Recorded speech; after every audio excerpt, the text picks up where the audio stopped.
example, I never thought I'd see the day of this happening. Comedian Michael Blackson recently proposed to his girlfriend on the Breakfast Club, but his caption is kind of ruffling some feathers, making some women feel some kind of way. He stated, ladies, men look for loyalty regardless of what we put you through.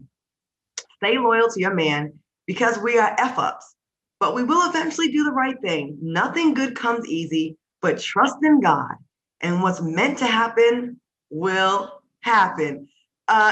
He's clearly, carving a way for him to have a pass, and I thought that caption ruined the proposal. Like, don't tell me you saying just deal with all of our shit no matter what, and you might one day might get that, that pot of gold at the end of the rainbow. What do y'all think about this?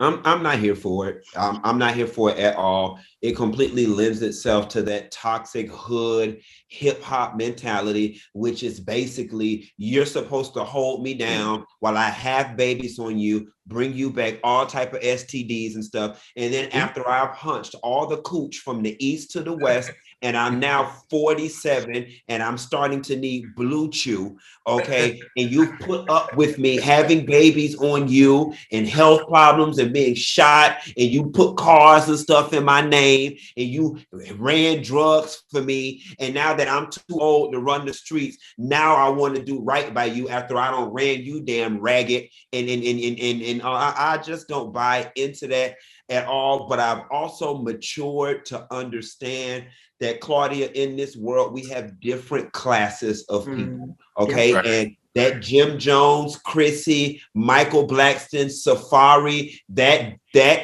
faction of society, that's their belief system.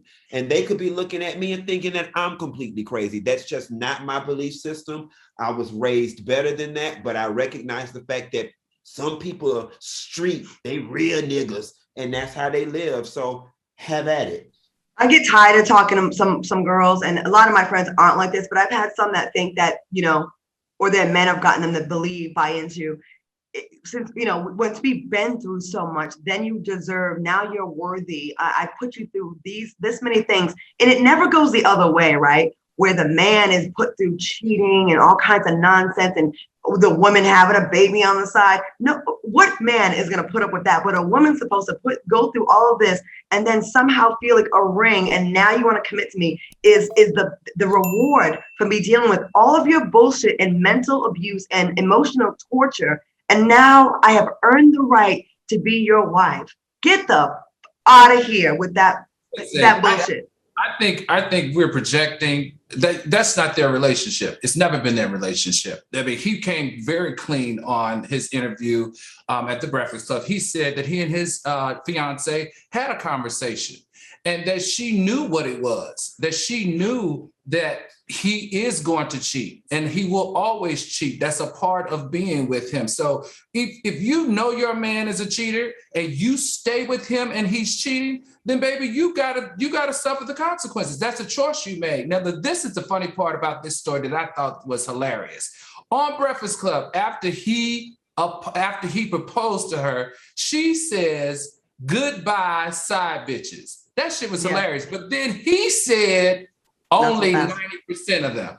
Now, if that's not a red flag or a green light, then we both need to be reading two different daggone signs, right? He's already telling her with an engagement ring, ain't nothing gonna change.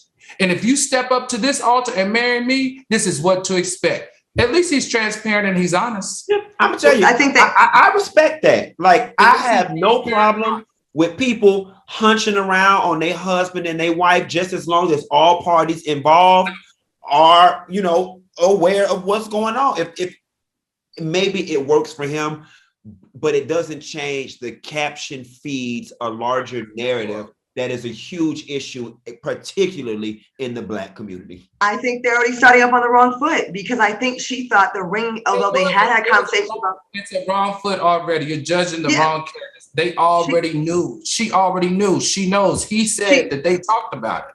She knows that she's a cheater. She knew, but then she clearly thinking it's changing now. When she said, "No, goodbye, side bitches," she's thinking it's going to end. And he's like, "Not really. They're going to have problems." Anyways, we got They are. And I wish I would let Michael Blackson cheat on me. Think that they're going to be able to change a man, okay? And Cannot. that, I think, lies the problem.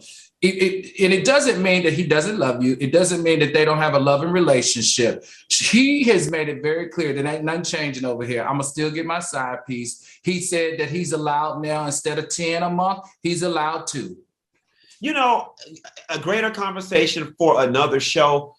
We as a society need to start exploring other relationship configurations outside of monogamy. You know what I'm saying? Because if it, you know, it feels as if they both are in some sort of agreement that, you know, monogamy is not necessarily, you know, the thing for us, and we need to begin to normalize other type of relationship configurations to cut down on the deceit, the cheating, and the transmission of sexually transmitted diseases. I have no problem with 2 people coming together and say, we're going to be the main couple, but I'm also going to hunch a little bit over here. You're going to hunch a little bit over there. And here's their phone number and emergency contact in case you can't find me. I'm around the corner and at the red light. They do have poly groups, I mean, where people have multiple partners and stuff. I think at the end of the day, most men ain't gonna fall for that on the woman's side.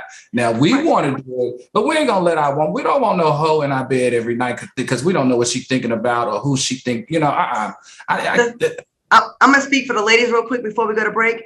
We women, we, believe it or not, we really don't want a hoe in our bed either, but we tolerate it a little bit more than y'all. I'll be damned if I've ever heard of a man that will even look at his woman the same way ever again, or be able to even like be loving towards his woman if he ever finds out she even thought about somebody else. Man's ego could not take the amount of abuse that we have to deal with in being a woman, just, you know, supporting our men. It's unbelievable. I don't believe that, because think about it. All these young men out here are interested in strippers mainly. They're not interested in marrying female doctors or female lawyers or female teachers or nurses. They want strippers. And also, look at entertainment. All these guys have all slept with the same women and passed them around. And some of them who we've covered today married them. You want to know one of my favorite things about being the gay guy and a confidant to a lot of women? I want to so bad just sit in a barbershop and bust so many dudes' bubbles and be like, remember that time you was putting your girl through for like 6 months? She was hunching John next door. You know what I'm saying? She used to, and when she said she was with me, hanging out, shopping with me, I was really covering for her. Right. Women do it much better. Yeah. That's what it is. Because they're smart. Well, I'm not going to say smarter, but you know what I mean. Anyway, we got to go to commercial. I will say this. Men are real reckless with like changing their patterns. And that's how we catch y'all every single time. Y'all change up your pattern and think you're so slick. And we know. And when a lot of times we find out, we just wait to spring it on you.